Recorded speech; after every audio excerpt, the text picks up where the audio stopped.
Welcome everyone to another long day of Starladder Season 11 Europe. Things are warming up here with Virtus.Pro versus the HellRaisers. Draft a little underway. But before we get into it, I'm Helium. With me, Blaze. What are you looking forward to today?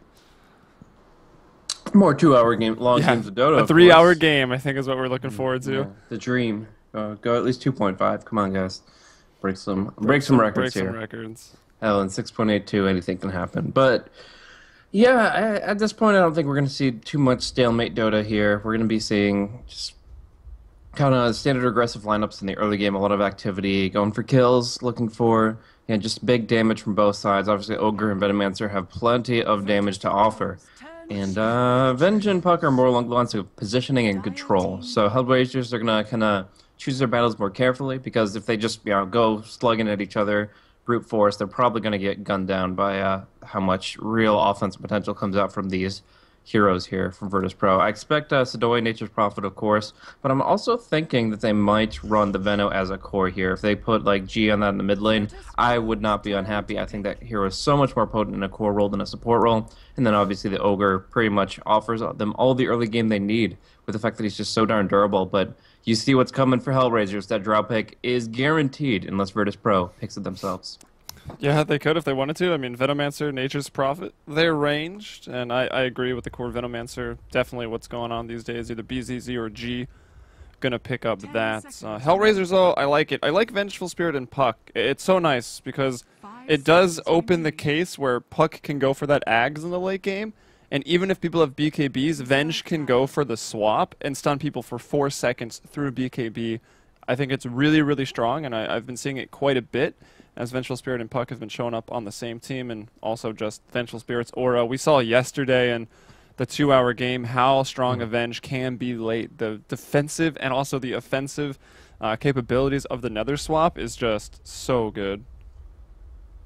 Certainly is. Positioning and control. That hero really also amplifies a lot of damage, so she works really well with a draw Visage strat, because the Wave of Terror will just allow them to burn through anybody. Even if Ogre starts with 7 base armor, they're going to be like, okay, well, we can work around that. Tear right through it, and follow the Gatling gun of the Visage birds. The scaling is really strong for Visage and Drow. For those that don't know, I'm going to mention a few numbers throughout the game, and it's going to be how much DPS physically each bird is doing. And those familiars, they just are absolutely absurd when they can reach their full potential. Abaddon is going to come out. I like the idea behind this hero pick, but at the end of the day, it's not going to prevent enough damage to really make them feel comfortable once that Drow is really online. Yeah, and there it is. Yeah, there's no surprise there. Like, yeah, I don't even consider it a prediction. Like, that is just like a 99.9% guarantee. I like Abaddon picks. Like, it's always fun to watch the hero. Well, some people might not agree with that, but I love to play the hero. However, at the end of the day, you've now got 2 melee supports that aren't really going to roam all that well. Like, maybe they TP in and will stop a gank with a Photic Shield, Miscoil. But as for, like, helping out mid and roaming and trying to get a kill, probably not the greatest combo together. Yeah, and I mean, like, I want to see something tricky, like an offlane Abaddon or something like that, but at the end of the day, you're up against a Drow. You get hit by one spell, one Frost Arrow, and you're done. Like, I love the idea, but the hero is so squishy before level 6, and there are some lineups where you can kind of gimmick it in, but this is not one of them. So Fury does have to go to the offlane, and presumably that means Abba Ogre supports, unless they switch things up. I mean, they could go for like the Venomancer support, and that would work better with the Abaddon, so maybe it is a mid-Ogre or something like that. But or Abaddon. No. Mid-Ogre would be a lot better than mid-Abaddon. Don't kill the dream, Blaze. Dude. Core Abaddon I really like, actually. Like, with the extra levels, you do level up Curse of Avernus pretty early on. You get a blink, you blink in on Drow, and then you just start attacking, and the slow is good. Increase the attack speed for all your allies, too. It's probably not the best thing, but it has its merits. I think you can make it work. You're the worst, dude. I hate that so much. Every time I see Abaddon thrown into that role set, I'm just like, you're using everything wrong. This is all wrong. What the hell? But Dota has no rules. Yeah, Dota. Yeah, except for when you actually play competitive. Oh maybe. My gosh. Man, Abaddon is such a good hero defensively as a support, but when people just like, okay, yeah, I'm gonna hard rush an AC, I'm like, good luck with that, friend. That is, It's not. It's just I don't like it. I can't We really know the praise it Blink enough. Abyssal is the true answer on anybody. Bissell, Hex, and Refresher Orb with your Blink Dagger. Pretty much. Well, there's the Death Prophet as the last pick, so Abaddon as this defensive support will be able to keep up the Death Prophet so she can get the most out of her exorcisms in these team fights or on the push. And HellRaisers now with their last pick. They got the Venge, Puck, Visage, Drow, all ranged heroes, probably looking for one more. Do we think we see... Who's going mid here? Do you think it's Puck? Do you think it's maybe going to be the Drow Ranger? Or maybe even throw that Invoker and put the Puck into the offlane? Depends on the last pick. Omni-Knight here. Also, they didn't ban, by the way, Virtus.Pro. That is very interesting, in fact. But I don't know. Trying to read it as it is, I think Omni-Knight will be like a offlaner and the Puck will be the mid laner. They could switch this up to an aggro try if they feel that Virtus.Pro is a little greedy, but honestly, that's what they're lacking. They're lacking late game. They're lacking carries, so I wouldn't say they're greedy, and I would say that they can run this tri-lane defensively and be perfectly fine with that. So yeah, I believe Agoric will take the Omni-Knight to the offlane here with his Boots first build. But yeah, it's going to be pretty interesting here. Virtus.Pro have a pretty good tempo lineup to deal with the Drow Ranger. Usually Drow Ranger defines how the game plays out within like 15-20 minutes. So in that sense, why pick a carry? Because obviously it's going to be very difficult to support him, to get him the items he needs when you're losing towers left, right, and center. So I think it's a good idea to draft like this for Virtus.Pro to run a core Venomancer in a safe lane sense and just say, okay, well, we'll have the damage to deal with it over time, not immediately, but when we need it. But I don't know. I've seen this Drow Ranger lineup work out so damn well. And the one thing I want to mention real quick, so people who don't know the interaction will flame me for it, but Crimson Guard is an item that counters Drow Visage, plain and simple, and it is not an item that is easily picked up by any of Virtus.Pro's heroes.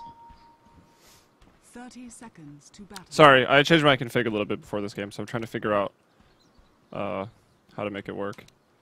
And I'm failing, so I'm going to have to revert it back. Good job. If you want to introduce the team, maybe, for the people.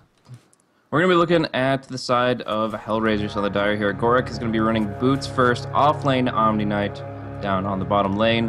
On the mid, it's going to be Puck, played by Afro Ninja. That is going to be your null tally start for him, as well as the $1 Million Dream Coil cosmetic, because, you know, it's always going to be on in your mind when you're ratting it out. Anyways, on the top lane, we've got Gotham running on the Visage, camping up a Haste Rune here. He's just going to be supporting alongside the Vengeful Spirit on the top lane. That is Dread playing your Venge. And of course, Arts is going to be running on this Drow Ranger. Wraithband to start, probably build into Aquila, maybe it's 2 or 3 more, or well, not Aquila, and then 1 or 2 more Wraithbands, and then Treads, and then maybe SMY. Seems to be the standard. As Jotum taking some damage as Godam has picked up that Haste Rune off the start here, and we'll look at Virtus.Pro in their offlane. It'll be Sidoi on the Nature's Prophet. Not a surprise to see him there, or Virtus.Pro with this hero. It's one of their most picked heroes over all time for the team.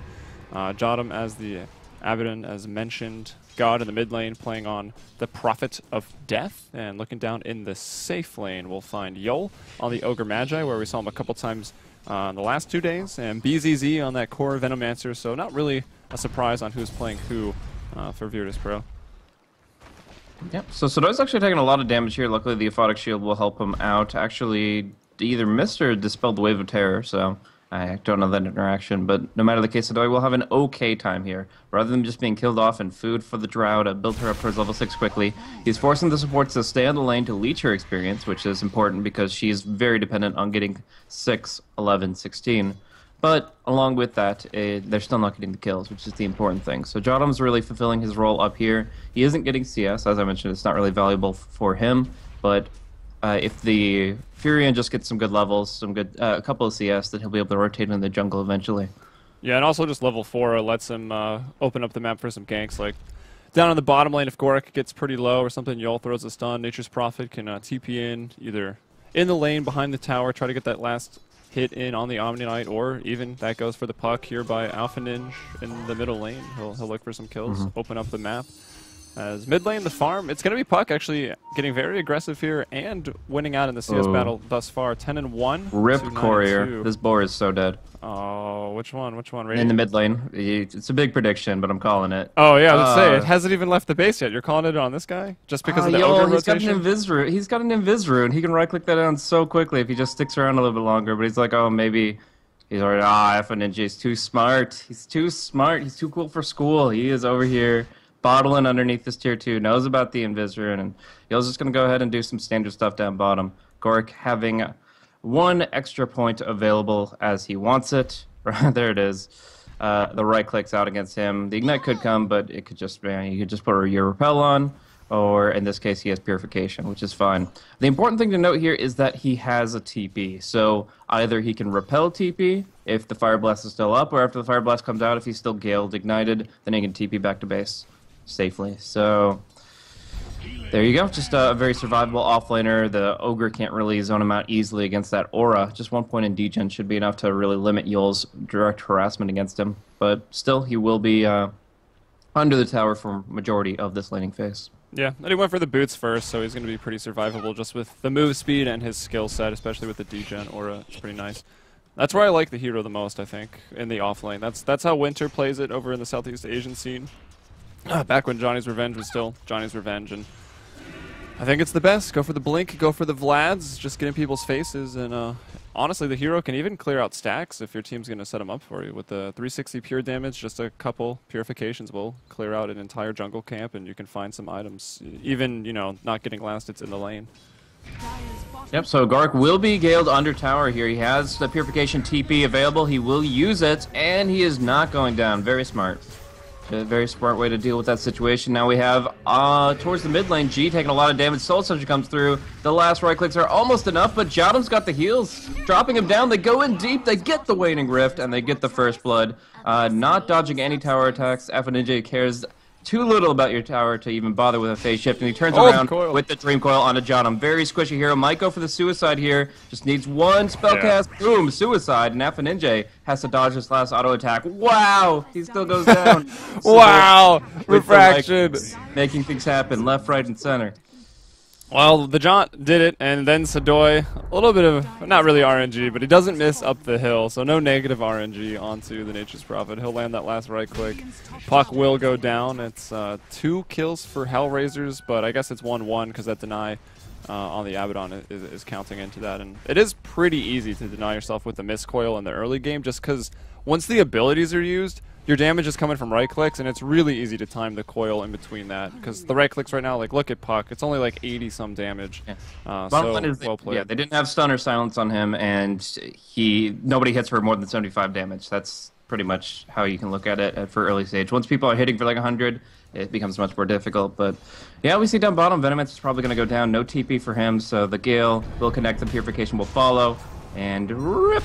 I kind of trying to get into the tree line and throw up the block just to buy even more time, I guess, off the rotation. It was a good idea for BZZ. He'll drop, but dropping before that was also that tier 1 tower. So Virtus.Pro have already taken the offlane tower, which, since they don't stay in the lane, is actually really good for Omni Knight. He can keep creep equilibrium, like right here, try to get up those last hits. Looks like this is going to push pretty hard. But either way, Gorik going to definitely find some more farm and some items with that tower going down. Yeah, so, I mean, they've opened up the map quite a bit here. Sadoy's going to be pushing anyways, but the fact that the Venomancer was able to take that tier 1 early is nice momentum for them. Stacks are coming out for the Dire side, just double stack on the Ancient camp there, so that's all well and good when the Drow decides to rotate there. The Wave of Terror certainly helps in the objective of clearing that out. But the real thing that we got to be looking for is when this Visage gets his level 6. Got him right now, just roaming around like he's gone to pretty much all the lanes here. And he has a double damage rune at the moment. Gets Centaur stomped. This is actually pretty bad for him. A very squishy hero without the Gravekeeper's cloak. And yeah, he's taking a lot of damage here. Not sure if he goes down to just the 2 points at Ignite, but it's brought him down to 75. And yeah, not a comfortable spot for him to be in. Luckily, no more mana on the Ogre, or that last Fire Blast would have killed him. Yeah, so, yeah, he just walks away. It was going to be close, though. Nighttime, Visage getting in towards the trees, even if the mana was there. I don't know, man. That nighttime, it'll screw you over pretty much 100% of the time.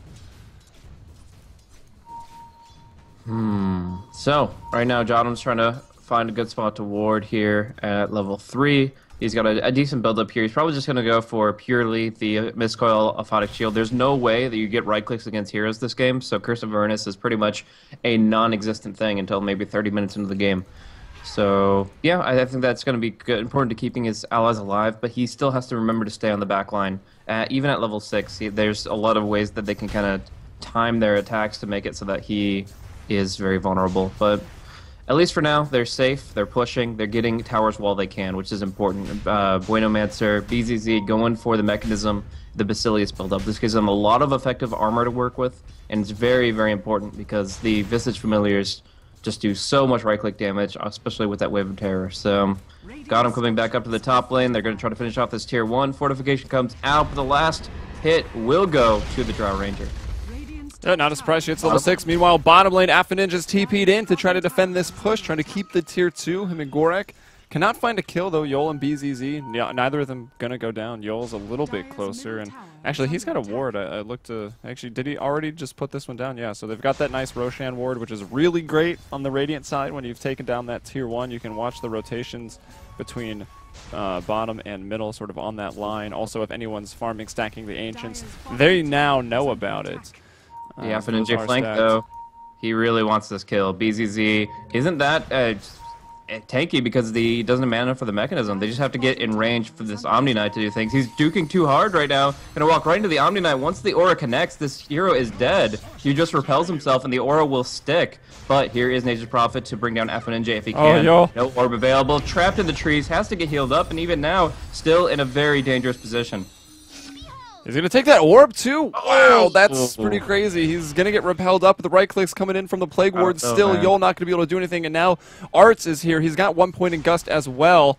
Actually, everyone kind of low on mana except for Yol. He's the one that could maybe throw a Fire Blast to turn something around. He's got the Ignite out onto Arts. BZZ wants to maybe go back in. Going to continue to drop down the Plague Wards in the trees. Guerrilla Warfare here with the Plague mid Wards. Lane got him, drops down very low here. 2 Crypt Swarms connect on him, bringing him down to about 40 HP. His Magic Stick, the only thing to keep him alive there. So G playing very aggressively, forcing the Visage back so he cannot farm his level 6. The entire play down bottom was to distract from the Visage so that he could get the Familiars, and that just not even close. He's still barely into level 4 here. And down bottom, I mean, it was very aggressive plays from the Puck since they didn't have the coil. It was kind of surprising he jaunted forward so far. But if they were able to bait them to chase, then Drow Ranger would have been able to pick up some much-needed kills. That would have been great. Instead, it's the kind of wall of Plague Wards that they are fighting into, and they're just not ready to deal with that just yet. But, I mean, Drow's getting there. Obviously, 3 Wraith bands.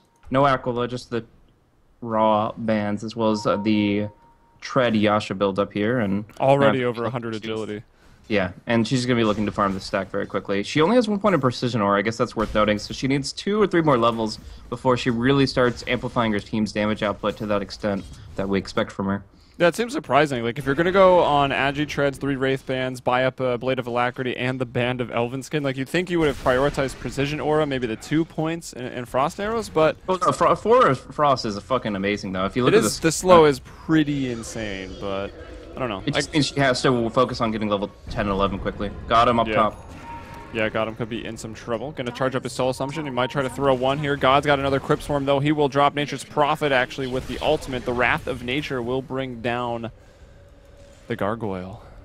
And they get the tower as well. This is really important to get the towers while they can, because as soon as the Familiars come out, the tempo shifts. The game changes dramatically as far as where they're capable of fighting, and getting these towers now means that they're going to have more money, more gold, more items. More gold, no problems. As they're about to lose the Tier 2 in the bottom lane. Omni Knight's there. He's completed up the Soul Ring on top of his Tranquils here, but it looks like the tower going to fall. Maybe he thinks about going in for a deny, but I don't think so. Tower's going to go down. It's the Venomancer BZZ that will get the credit for the last hit. A little bit of extra gold his way as the race for first place in net worth very close. Drow's in the lead right now at 5.8. Death Prophet at 5.4. Veno there at 5.3, and Puck a little behind that. Mid lane's been pretty contested for him. Alpha Ninja at 4.3, 1 kill, 1 death for the Puck.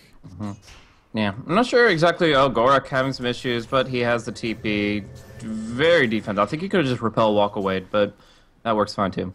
If the Gale had connected, he would have needed a TP, so because that doesn't get dispelled. Anyways, I'm actually not too crazy about the Omni-Knight build. Like, the Tranquil Boots make sense because you want the continuous +4 armor to be more survivable here when Guardian Angel is not active. And the Soul Ring goes pretty well with Tranquil Boots, and Omni-Knight can essentially just use the Purification as a nuke. You lose the HP, the heal benefit, or at least half of it, but I don't know. The big thing here is that he's not going to have that much raw mobility, like Blink Dagger, Force Staff.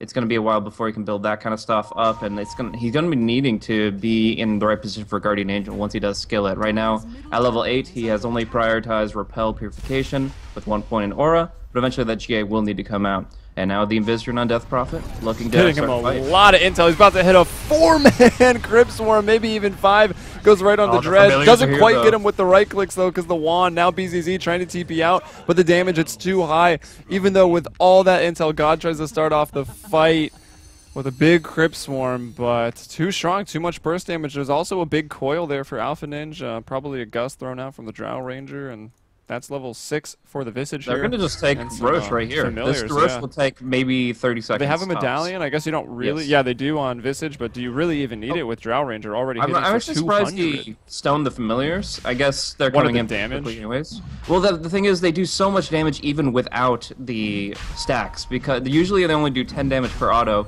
without the stacks. The free, what is it now, 36? Yeah, exactly, and that's it happens 2.5 times a second. Or, sorry, 2.5 attacks.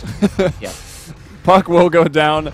That's going to be Yol with a nice... was that a multi, I think? Yeah, he does have his ultimate up online. So Doi's going to go down to that right click unless... Yeah, he does fall. Now God is the next person. Abaddon not going to be able to keep him alive here. The Guardian Angel first of the game thrown out. Virtus.Pro losing 3 once more. HellRaisers this time at least lost 2. Art's still fighting. Even if he goes down, he's got the Aegis. But with the free BKB, the repel from Gorak, he's able to do a lot of damage. And now that Drow Ranger involved in 6 kills. He's 3-0 and 3 at 8k net worth at 14 minutes. HellRaisers 5 kills ahead.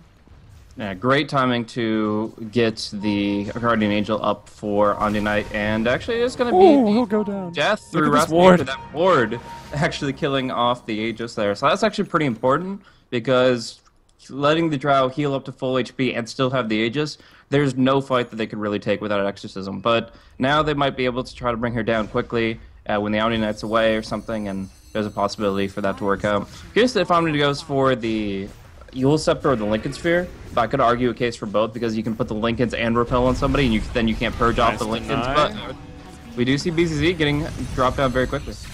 Yeah, that was the coil onto 1. It was BZZ. God going to go down as well. Arts just hits way too hard. He's with the S and Y completed, the 3 Wraith Bands on Agility Tread still. He's just shy of 300 damage. He's got 2,000 in the bank right now. Do you think he goes for the mobility, for the blink, or just keep on building up that agility? I don't know. I kind of feel like you can just go for like a butterfly at this point and you'd be fine. Like, there's nothing that's really hurting you that much if you have Repel on you. Yeah, if he pulls out an Ingle Song in the next, like, 3 minutes, what is it, 33 agility off that item, that's going to be absolutely ridiculous. The Visage Birds are going to be, each of them hitting for about as much as a regular hero does. So call it 7v5 as Visage gets stunned up there. They're on the retreat after taking the tower. We'll look bottom, though. This split push from Sadoi already online. He's got the 2 null tallies, power treads on Intel. Back to the middle lane, though. We're going to see a coil is dropped. Affinit's trying to do what he can. Jot him. He's level 6. The ultimate will heal him back up. Arts is still there on the low ground. Too much damage. Visage will find the kill, though. Visage even up to 2,600 gold. So the Ag Scepter, we're going to have 3 birds coming out relatively soon. So call it 8v5. But they can delay it maybe a little. No, Omni-Knight going to throw out the heal on Visage. He won't drop. Goddamn gets a double kill here. I'm assuming Precision Aura was used, as those just pump out so much damage, and another big long-range attack there from Arts on the Drow, finding another kill. Their Courier does go down. Didn't have anything on it, but a big team fight win in the middle lane. They're leading right now 11 kills at 16 minutes.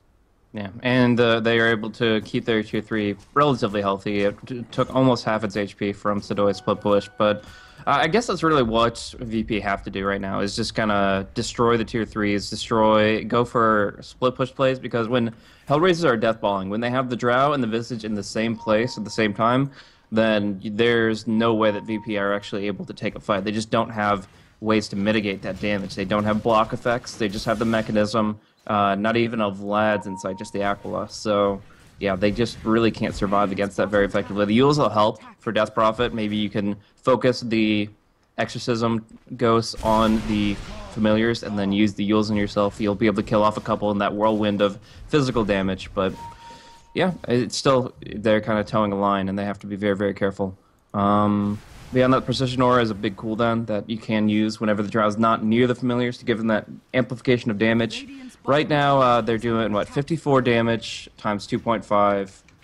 So they are able to do a huge amount of burst in a short, very short span of time because they attack with a 0.4 base attack time. So we see the tower being denied, surprisingly, on bottom lane. G just kind of getting the TP needs to make that happen. And yeah, they're not committing too hard. They're kind of wishy-washy about where they want to go from here. Yeah, Draw wasn't down there to give them the big tower push damage, so it looks like a tower will. Well, I mean, they get the hero. The heroes always get the damage, right? The Precision Aura only is applicable to the range creeps in lane and the Familiars. That's what needs the global. No, I know. I'm just saying they don't have Drow herself with her big marksmanship, her 343 damage. So one more attack or a attack from Drow probably goes down. Yeah, PZZ is that a lot of times. From the last couple games we've cast, we've seen Venomancer die a lot. I think that puts it actually at like 40 if we count the VP, Polar, and Cloud9 game into that. Poor Venomancer not having a good time. As Alphaninj going to defend up that top lane push. Sadoy, we saw him ratting that out in showcase view. The Familiars were approaching, so they probably drove him back. He'll go over to the Ancients, and now we've got HellRaisers grouped up in the middle lane here.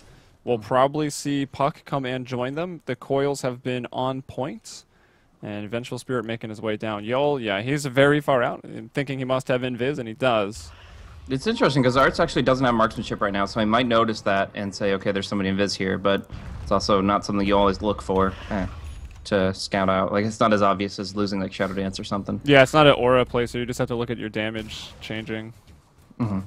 As well as there's a small particle effect on you, but that's about it. Oh, actually, yeah, it's going to be right on to Dread solo, and they actually are going to get a kill out of this, I believe, so that's very nice for them.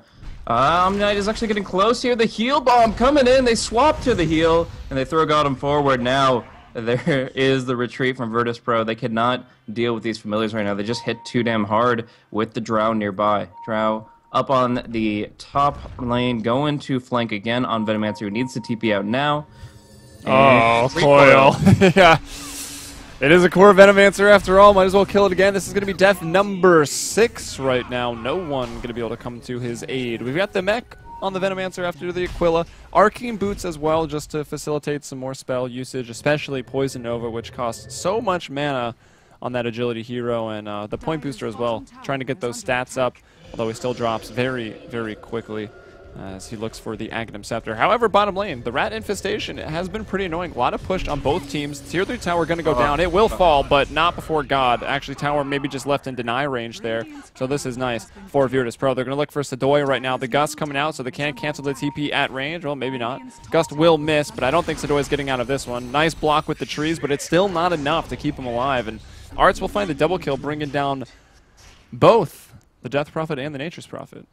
Yeah, top lane, they do have the Precision Aura available. Watch these Familiars. They might be able to actually get a kill on Ogre just by themselves. If the Grave Chill connects and the Familiars go in and Precision Aura is popped, that Ogre is just instantly dead. So we'll see if they use it that way. They've got the Medallion, they've got the Ags. These are only level 1 birds, by the way, but you'll see how much damage they can do. They do 157 bonus DPS physical per bird, and yeah, Yol is just absolutely dead. Plus, it went from plus like 15 to plus 87 when she activated the Precision Aura. And it's a big cooldown activating it just to kill a support, but I mean, why not? The rest of the time he'll be fighting. He'll be together. He'll just play around it, and they'll work with make sure the Familiars are near the Drow. Yeah, so indeed. He will be going down. They might be able to claim a couple birds here. He did just use his resummon, so that would be nice. But right now, not seeing any sprouts to get the vision. It's on cooldown, so yeah, they're not going to actually kill off the birds, and now they have to worry about their bottom lane. Like, they committed all these forces to stop top, and suddenly they're actually getting all the main heroes sieging down bottom. There is a Dream Coil available, there's a Guardian Angel, so anybody who defends this has to be very careful. They have to approach this tentatively. There's also a butterfly, so you were right about the next item choice for Arts. Just goes straight for the stats. Gets that big agility item. Now Precision Ore going to hurt even more. Drow Ranger is just shy of 400 damage on a right click, so pretty ridiculous. This tower has taken like 4 attacks, and it's about to be dead. The repel will go on to the Drow. That's going to finish up the tower. Maybe, oh, forces out the glyph.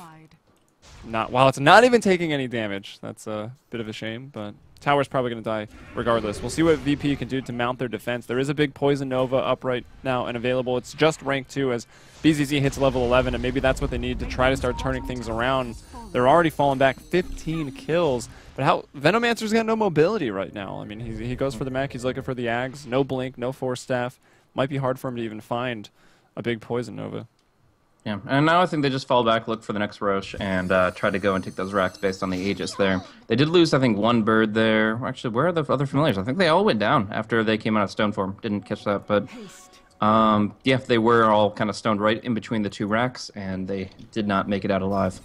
Anyways, it is worth noting that Sidoi does have a Diffusal Blade, so if there is a very aggressive Drow with Repel on her, then they can go ahead and take that off. And it's going to be on the Omni Knight's Guardian Angel and heal to bring her down. If she keeps the repel, you probably don't force out the GA. That's the important thing, is essentially when the repel comes through, you can just use your ulti and keep her alive.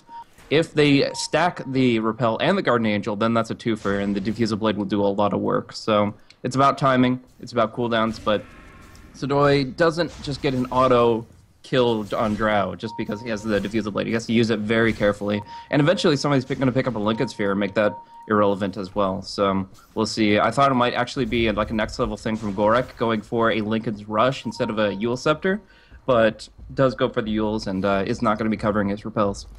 Yeah, I'm also not sure anyone's going to have time to use anything. Oh. Pending some armor mitigation, Arts will probably 4-shot or 5-shot people, and he attacks fast with the Butterfly. Dread, we see him being kept alive. He'll now swap out. Arts actually on the front line, not where he wants to be, but Puck comes in. Now the GA. He can just stand and deliver all of this damage. The Crypt Swarm is still going to hurt. I think the Poison Nova's on as well. Art's going to try to TP back to base. He does get a kill. He goes beyond godlike. They bring down 3. Buyback coming out from the Prophet. BZZ will find the double kill. People dying after the fact here. Omni Knight dying there. Actually, Venge and Omni Knight dying right next to each other. Trying to keep each other comfort, but they will go down.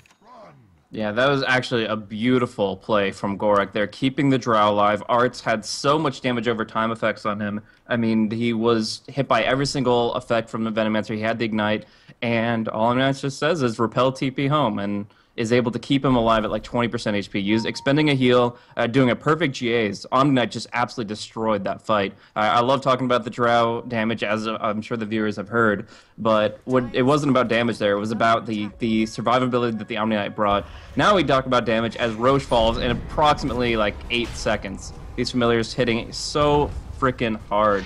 If we want to do the full math on this, it's 70 damage from Drow Order. That's 2.5 times over because of the 0.4 base attack time. Then you multiply that by 3 because there's 3 familiars up right now, and that's 525 physical DPS just from the Drow Aura alone.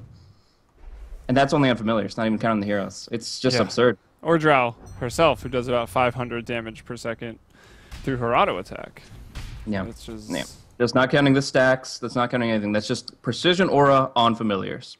Yeah, she probably does more than that, actually. She attacks twice in a second, so she's probably up to like 1,000 damage per second just from Drow, which is pretty insane. And Gorak able to keep her alive, and even after that last fight, there's only 40 seconds remaining on the Guardian Angel, so they'll have that up pretty soon. Tier 2 tower's already down, and HellRaisers is showing up here in numbers. Aegis of the Immortal up on Arts, so it looks like they maybe want to go for high ground instead of possibly cleaning up the middle tier 2, the top tier 2. They're not worried about it. Let's not forget, though, the tier 3 tower did fall here. We've got maybe a tower of Plague Wards trying to put up, but those are going to get 1 or 2 shot. And actually, bottom lane, back near the Dire base, they're trying to get very, very aggressive. God trying to push, trying to cut the creep wave, and HellRaisers not too keen on that. They're going to look for the kill. Dream Coil was already used, didn't net the kill. I think that's because God completed up that Yule Scepter, so adding some survivability, also some move speed. God's going to resummon down bottom. BZZ's dead. And BZZ gets off the Nova. Now when he respawns at 40, he's not going to have it. That's 120-second cooldown. I mean, they might be able to kill the Drow for that, though. Yeah, potentially. Oh, he doesn't have borrowed time. Never mind. You're fine. Oh, there's a big multi, though. Ignite. I think, oh, the lifesteal. He's attacking the trees. Sadoy needs to move those away. The trees keep him alive. I mean, and he granted, flutters home. Holy he's shit. still going to have another life, And here comes but the Omni-Knight. Like, jeez. a normal How player did they not probably die would have there? just given up and died, but he realizes, hey, look, I've got lifesteal. I'm just going to attack these trees. And now Nice Alpha Yules, Ninja goes Massa. in with the Yules very aggressively, looking to kill Sadoy. The Howl of Terror going to come through. It's not quite enough, but there is a swap now. Yul just going to be eaten alive by the Familiars. They're really hungry this game. Hungry birds. Yeah, they did Angry kill birds. birds there, and there's no resummon in sight, but 2 will do the job just nicely, and Exorcism is the only thing they have left. Yeah. But can they even take the team fight with that? I mean, the GA comes out, and then what's that doing? Nothing for, what is it now, 9 seconds? Sorry, 7 seconds? Uses Diffusal very much. I think, what, you start with 8 stacks of the Purge, right? Yes, so he's used 1. Yeah, and I don't even think that was like a relevant usage. It didn't net them a kill. So, yeah, I mean, obviously it's a good counter to the Omni, but you have to use it so carefully. And Gorak has just played a really smart Omni this game. His positioning has been great. His usage of his abilities has been impeccable. And end of the day, 1 Purge just won't cut it. Yep, bottom rack's completely gutted. Arts on this Drow still with an Aegis of the Immortal. So 2 lives. He's got that for a little less than 2 minutes right now. 18,000 net worth. I believe he's, 11, 0, and 8. Puck is second in net worth. Arts, he might go down, but they're using a lot for this first kill. Nice swap back, so the Aegis goes off in a more defendable position. And once again, Vengeful Spirit showing her worth. Her aura now maxed out as well. They're going to go on God. Dream Coil dropped. It's going to go ahead and proc the stun as the coil breaks, but Jonathan's there to get him out of it. And now Arts is just going to go in, and he is just unloading the damage. BZZ will escape. Sadoy not so lucky. Arts still, even with Ignite, just chasing people down, and GA is online. So God's going to try to go in with the Exorcism, but it'll be useless for 7 seconds if Gorak just wants to pop GA. They'll throw onto the Repel and just going to focus him down. If you can just, well, it's also useless if you just kill the Death Prophet. She's dead. Tier 3 is dead. BZZ tries to get off the big ultimate, doing what he can to slow this down, but no buyback. If he had buyback and went for that play, maybe it works out, but the middle racks is down. HellRaisers out ahead by so many kills. The top net worth heroes, Puck and Dro by miles. They'll even deny. So BZZ accomplishing almost nothing, but I mean, his back's against the wall. He's got to do something. Oh, Yul going in trying to finish off the Omni instead. And immediately regretting it. Times 2 because he's got 2 brains. Yeah, that's true. So much regret. And there it is, the GG. Desperation plays. plays. 5 coming out from FNJ. Just casually right-clicks the Dagon 4. Oh my gosh. That's it. Good game, well played. I mean, that's Drow Visage for you. 30 minutes even is the end game here for HellRaisers. They put out a hell of a draft, and VP just weren't prepared for it. So, yeah, people wonder how to counter it. And I'll say 2 words. Crimson Guard. Yeah, Crimson Guard goes a really long way with mitigating the right-click damage, especially from the Familiars, because it is, what, it's just 9 seconds of 50 block, so it's pretty nice. And they attack fast, so that's the important thing, is negating essentially 138 agility from the Drow Ranger, and that's important. I don't think I need to say that, but some people don't get it. Some people will never get it, so we'll keep saying it. All right, so for today, Starladder 11, this is game 1 of 2, 3, 4, 5, 6, 7 games today. This was game 1. Up next, we've got Virtus.Pro Polar going up against X Game, so it should be another exciting game. X Game will be then playing Cloud9. I thought that was the game that was maybe forfeited yesterday, and they decided to play it, but I'm not 100% on that. And then we've got Empire, so we'll get to see Empire play again. Versus Alliance PR. A lot of Alliance games today. Alliance My Insanity and Na'Vi for Anchors to close out the day. So hopefully you'll stick with us here. Right now we're on twitch.tv/BeyondTheSummit2. I think we'll be switching that stream as Starladder China and Southeast Asia finish up. Probably head over to the proper channel, Dota Starladder_EN. But we hope you'll stick with us. I'm Helium. Follow me on Twitter at HeliumBrother. Blaze here at Blaze Casting, and we'll be back in a moment. Stick around.